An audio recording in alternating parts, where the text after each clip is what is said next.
तो आइए चलते हैं आज से 17,000 साल पहले, जब पैसे का नामोनिशान भी नहीं था। 15,000 BC। यही वो वक्त था जब इंसान छोटे छोटे कबीलों में रहा करते थे और उनका एक ही मकसद था, और वो था शिकार करना और उसके साथ साथ ज़िंदा रहना। पर शिकार एक ऐसी चीज़ है जो हर रोज़ नहीं लगता, लेकिन भूख हर रोज़ लगती है। और यही भूख थी जिसने एक कबीले को एक चीज़ लेने और दूसरी चीज़ देने पर मजबूर कर दिया। तुम हमें अपना ताज़ा गोश्त दो और हम तुम्हें हथियार देंगे।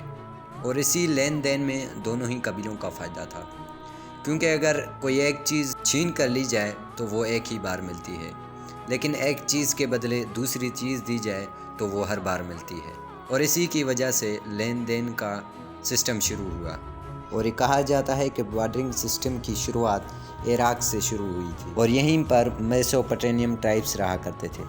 मानो बार्टरिंग सिस्टम ने हमें बदल कर रख दिया कि पहले जो इंसान एक दूसरे से लड़ने वाला था, अब कहीं ना कहीं साथ मिलजुल कर रहने लगा और हर कोई एक दूसरे से ट्रेड करने लगा, एक चीज़ के बदले दूसरी चीज़। और उसके हज़ारों सालों बाद जब यहाँ की आबादी बढ़ने लगी और यही लोग जो पहले शिकार किया करते थे, अब शिकार के बाद वही लोग अब खेती बाड़ी भी करने लगे थे।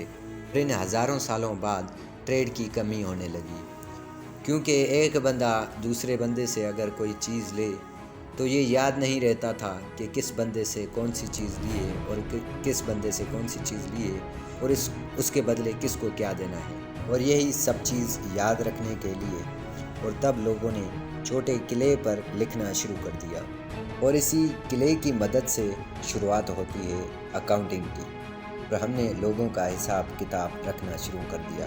पर बार्टरिंग सिस्टम की कमियां तो बढ़ती ही जा रही थी, मानो वो ख़त्म होने का नाम ही नहीं ले रही थी। ट्रेड करना मुश्किल तब इसलिए भी लग रहा था क्योंकि दो लोगों के बीच में ट्रेड करना इसलिए भी मुश्किल था क्योंकि दोनों लोगों का रजामंद होना भी बहुत ज़रूरी था।